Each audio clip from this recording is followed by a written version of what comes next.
All right, friends and neighbors, time now to get back to our discussion on IPERF, TCP, and UDP and how all these things work. UDP, as we know, doesn't really have as much to do as TCP does. And so we've been examining the handshake and everything else on TCP, but now it's time to get back to how does IPERF do all this stuff? So without further ado, let's jump in. And before we dive into this, maybe what I'll do is I'll show you the sort of the configuration that I have right now. So here is the topology that we'll be working with. I have, an Ubuntu VM working. That's going to be my IPERF server. And I have a Windows 11. That's going to be my client. Now, a couple of goofy things about VMware, if you're used to VMware. So this is going to be VirtualBox. And so VirtualBox is a little funny. I'll show you what I mean by that here in a second, but we're going to be using the host-only network because that's the easiest way to see what it is that we want to see. And maybe we'll take a quick look at that. So if we're looking at VirtualBox, we can see that, I've got a bunch of VMs here, and I've got just this Ubuntu clone working. So there's a couple of things that you need to worry about with clones and with VirtualBox. Now, if you're used to VMware Workstation, you know that we've got several different kinds of networks.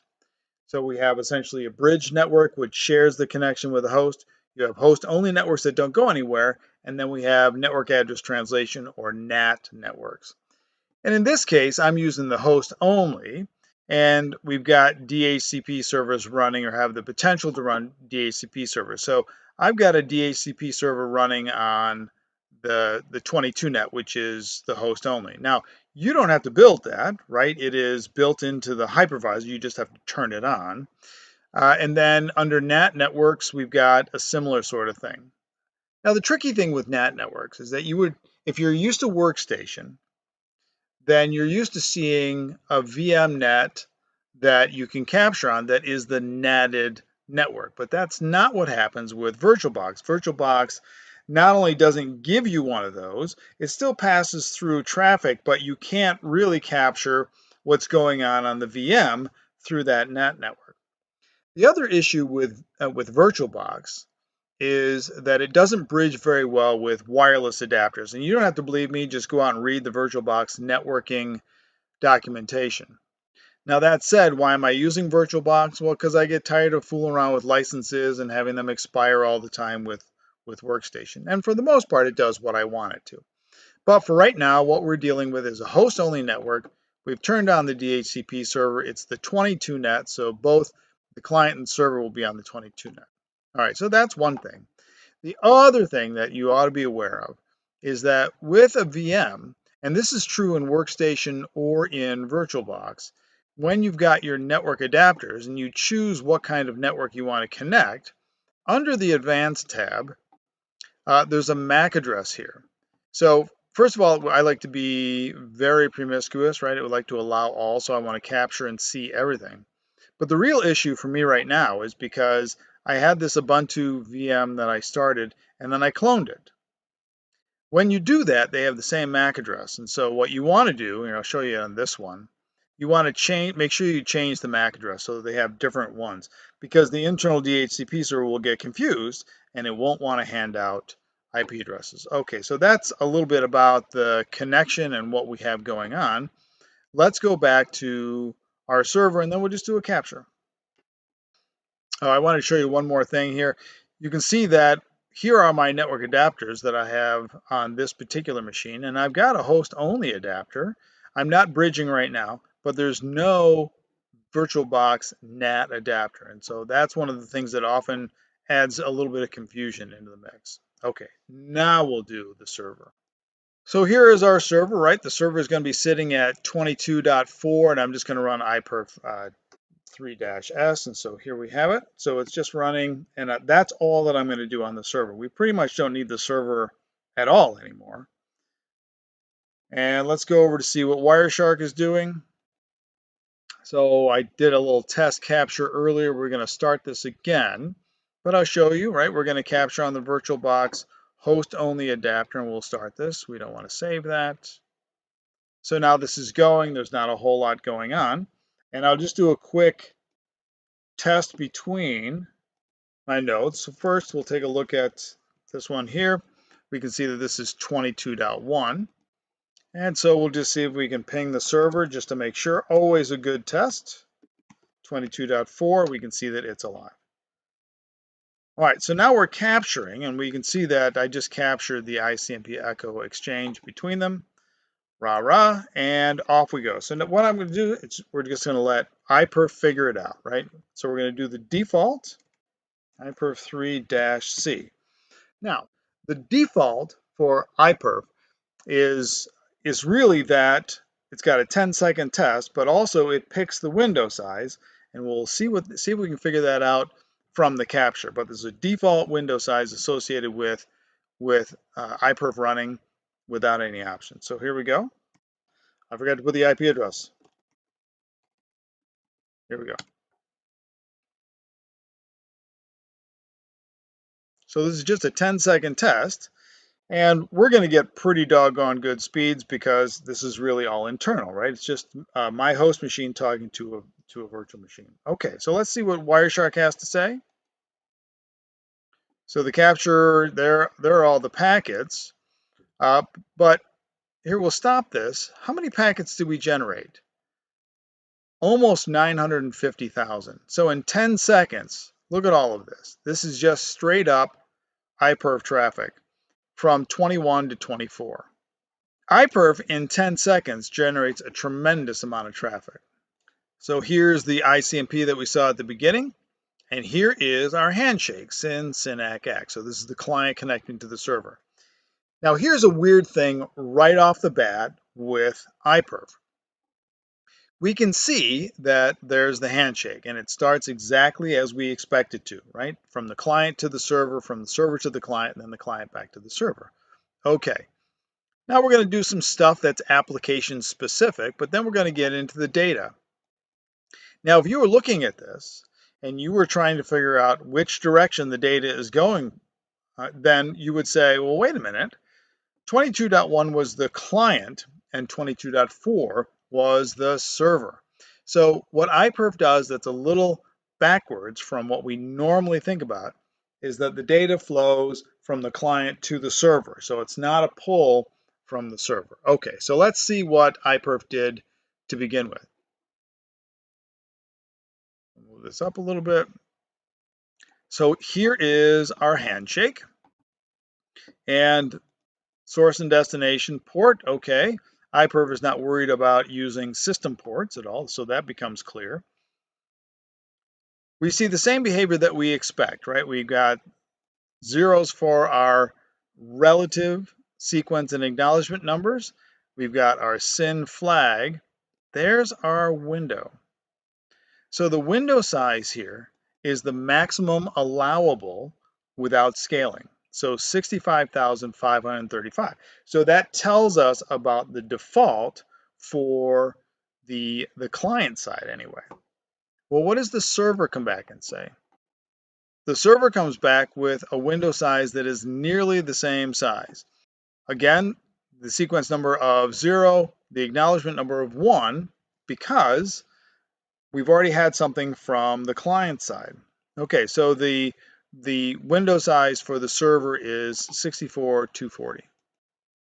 And the client comes back and says, okay, I'm going to make an adjustment here, even though there wasn't a whole lot of data sent at this point. We've got a couple of options for the most part. These are the default that are available in 793. But wait a minute, we've also got this scaling factor. So if we look at the hex for this real quick, right? It's just this chunk of data here. This is the added details for the scaling. But if we look at the RFC, we see that when this value is set here, that we're going to actually multiply by 4. So that's what the client says. What does the server say? Maximum segment size, 1460. We know where that comes from. But take a look here. The TCP option now from the server side is a much larger window size, multiplied by 128. So is it really 64,240? No, it's not. Now this sort of makes sense because where are we pushing the data? The data is going from the client to the server. And so on the server side, what the server is saying is, I'm willing to accept a lot of data. You almost never have to shut up because I have an enormous window. And then the client comes back and says, okay, I'm going to be at 53,248, but again, scaling factor says that's not really the case. So we're actually multiplied by 4. All right. Now the IPERF headers are not going to tell us too much, right? There's not much that we can see in there, except, some details about maybe the connection on my side, the connection on the server side, right? Some details from the server. Now this is IPERF specific. We can tear into this if you wanted to, but very quickly we get to the actual push of the data. So this is from the client side. Now we'll take a look at a couple of things here. One is that look at how many of these are from the client side, right? 1, 2, 3, 4, 5, 6, 7, 8, 9, 10 from the client side. And so the client, there's going to be a whole bunch of stuff that's happening here, but we got to remember that the data is flowing in one direction. It's flowing from the client to the server. And so the client side window is not going to change. So here what we see is the sequence numbers. So we'll start there, right? We got source and destination port, okay, but we've got a sequence number here. What's happening to the sequence number? Well, they did the IPERF sort of details exchange for the connection, and then we went into the data. And at that point, the sequence number was 38. But now we're adding 1460. We can see right over here, we're adding 1460 bytes to every one of these packets, or each packet is increasing the number of bytes that we've sent by 1460, which is the maximum allowed. And so we've got 1460, 1460, 1460, 1460. And so that goes on from the client for a little while. Now, on the client side, what's happening to the acknowledgement number? Let's take a look right here. So we know the sequence number is going up. How about the acknowledgement number? We'll just sort of scroll down through. The acknowledgement number is not moving. Why not? Because I haven't gotten any data from the server yet. So there's been no data from the server. So there's no reason for me to acknowledge more data because I haven't gotten anything else. All right. All of a sudden, we get one from the server. So the server is acknowledging this. So the acknowledgement number is 14,638 from the server. And these are acknowledging sequence numbers from the client. So here is the last sequence number from the client, 14,638, right? 143178 is the one before that. So what the server is about to do is going to say, well, I got a whole bunch of your data. I'm able to acknowledge up through a certain number of bytes. And there it is. So the sequence number, 14,638, I'm acknowledging up through those values. And here's the next thing that I expect from you. Now, the client is also saying, I'm down to 436, but remember that we got a window scaling of 128. So the window size, calculated window size is, this value here, but this is much smaller than we started off with.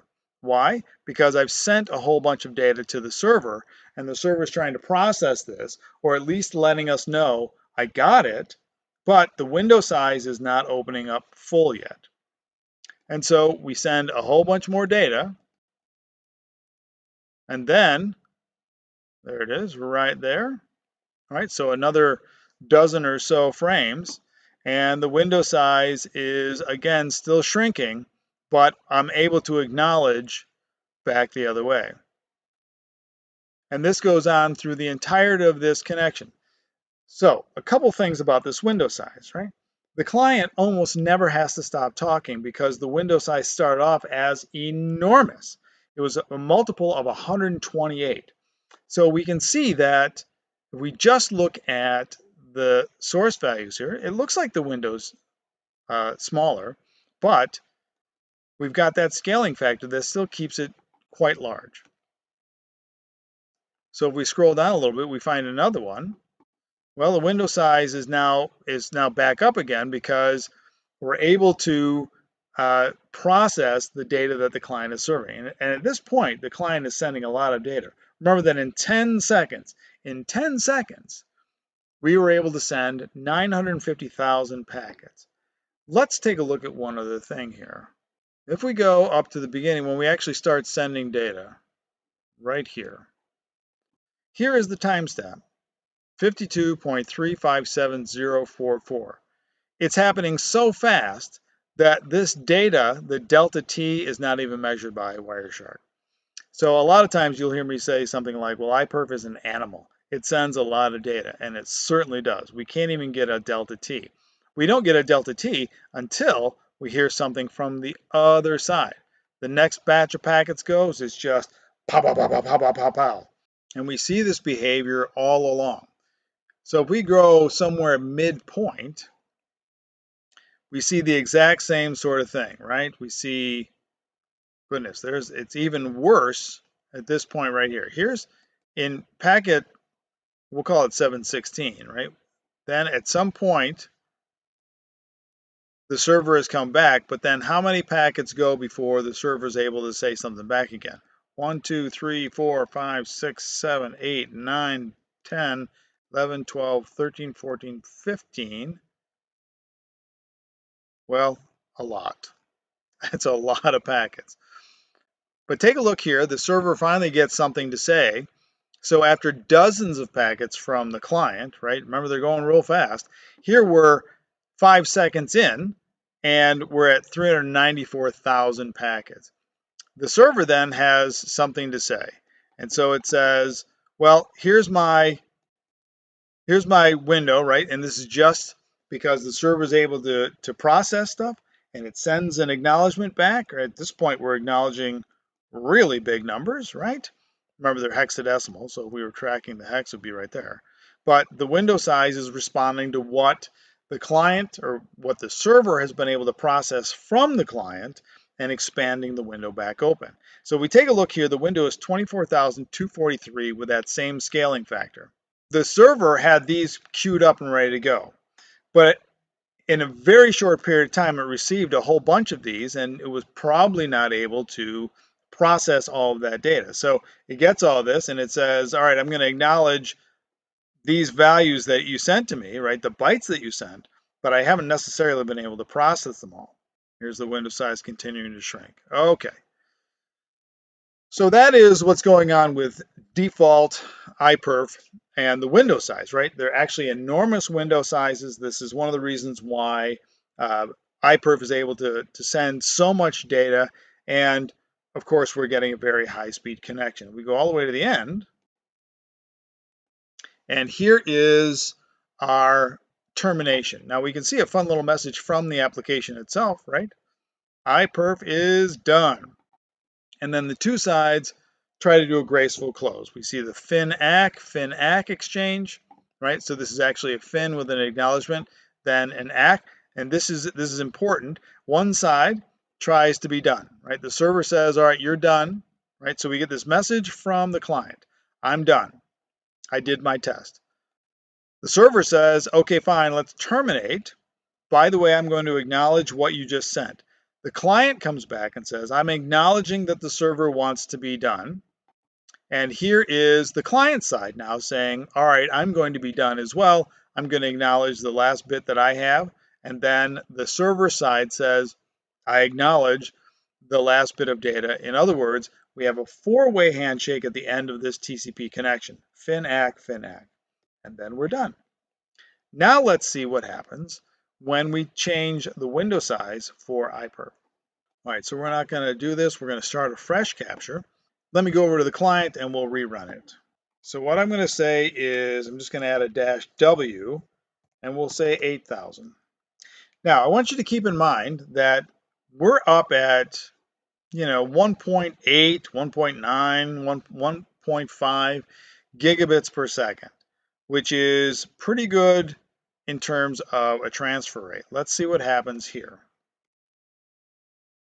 So here it goes, right? We're transferring. Take a look at what happened to our data rate. And that's because we went to a smaller window size, a much smaller window size. When we take into account not just that we went from 65,000 down to 8, we're going to see here what happens with the scaling factor. Are we doing scaling at all? Have we kept the same? And what does that do to our bandwidth? And if we take a look here, we can see clearly that this one change dropped us to a fraction of what we were before. Remember, this is megabits and this is gigabits. So Wireshark will stop this. Go all the way to the top here. A little bit of multicast and IPv6. But here is our connection. So the client is now saying, well, there's our ports again. Sequence numbers, okay. Window 65,535, right? So that's the default window size. Options, we're still scaling. So this is the default connection that IPERF wants to do. Server comes back and says, yep, I've got a window size. My scaling factor is multiplied by 128. So far it looks like we're not doing anything that's changed. Right? We see the exact same behavior on the client that we did. Now here is the conversation that IPERF has with itself. So the client and the server are going back and forth on the parameters for what they want to do. And then off we go into the connection. Now take a look right here. There is another connection. So IPERF restarts the connection.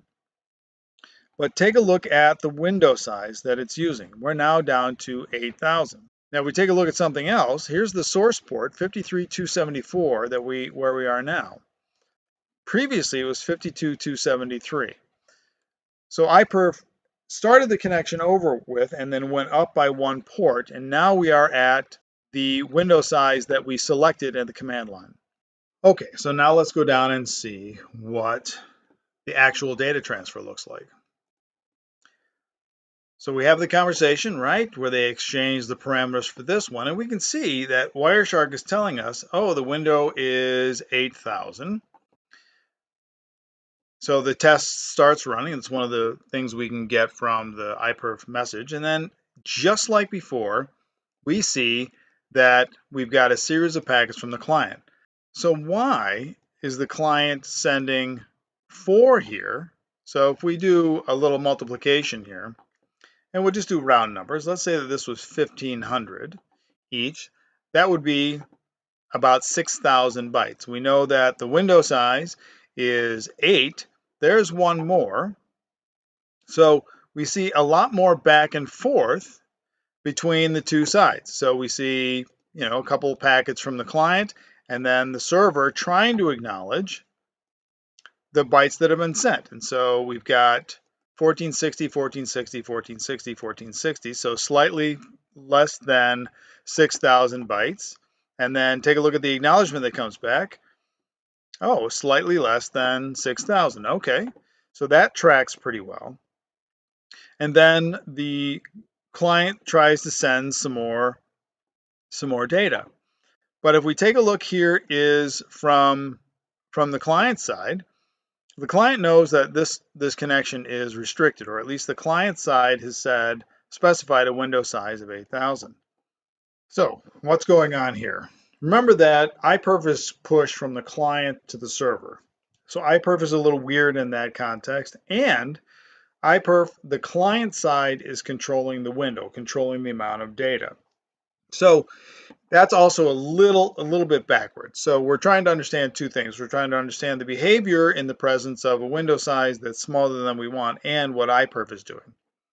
So we can see that we've got a whole bunch of data sent. So the send window shrinks down, right? So this is effectively the same as saying the receive window closed down, but we're not really getting any data from the server.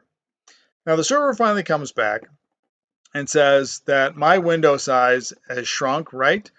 But the client is still sending. Remember that IPERF is an animal and is trying to do a bandwidth test. It's trying to send as much data as possible. So what happens right here? Well, IPERF knows that it's limited to 8,000 bytes. So IPERF sends data, and then we get this window full notification. That's because we're coming up on this limit, right? We know that the limit is 8,000. We know how much data we've sent. And then we send this one. Well, why is this a different color? Well, that's because this has the push flag. And the push flag says this. The push flag says, well, under normal circumstances, if I knew I was about to send too much data, or if I knew that I was about to send small segments of data, I might glue those together with a larger chunk of data to prevent that whole silly window syndrome. But here, what IPERF is doing is saying, look, I am doing a bandwidth test. I want you to send this data. So the push flag is the application saying to TCP, send this now. You have to send it now. And so that's why this is happening. And the server is trying to acknowledge the stuff that's coming across. But at this point, what's happened? We have reached the limit that the client is able to do because we are constraining the window to 8,000. So we keep getting to that threshold and we keep saying, I don't care, send it, push flag is set. The server tries to come back and acknowledge, then the client right away sends more data. And then the client's still trying to send data. Push it, push it, push it, send, send, send. So we keep closing down. The window is right on the edge of closing down. It closes, it opens, it closes, it opens, because we keep sending data across. And so what we keep seeing from the server is that the acknowledgement numbers are going to go up because we're acknowledging sequence numbers, but the window size is going to stay around this small size. So we acknowledge this value here, and the window size is 5840. We send more data from the client. We send more data from the client with the push flag set. The server comes back and says, I'm acknowledging the extra data that you sent me. Window is still pretty small. Send, send. And so this is why it's going back and forth. This is why we don't have the behavior that we saw when we had unrestricted window size, because we've limited the capability of the window. We're waiting for responses from the server. And so this goes on until we finally, the window gets opened up a little bit here. We're able to acknowledge some things. And then all of a sudden, right, we go a bunch of data again. And as the server is able to acknowledge it, and then we get right back into the same sort of situation. So every time the server can't get back and acknowledge what we sent and the window starts to shrink again, we get back into this same behavior because we're constraining it. Now again, from IPERF, we're constraining it from the client side. This time we'll set the window at 2000. We can see that we've got a lot more of that behavior.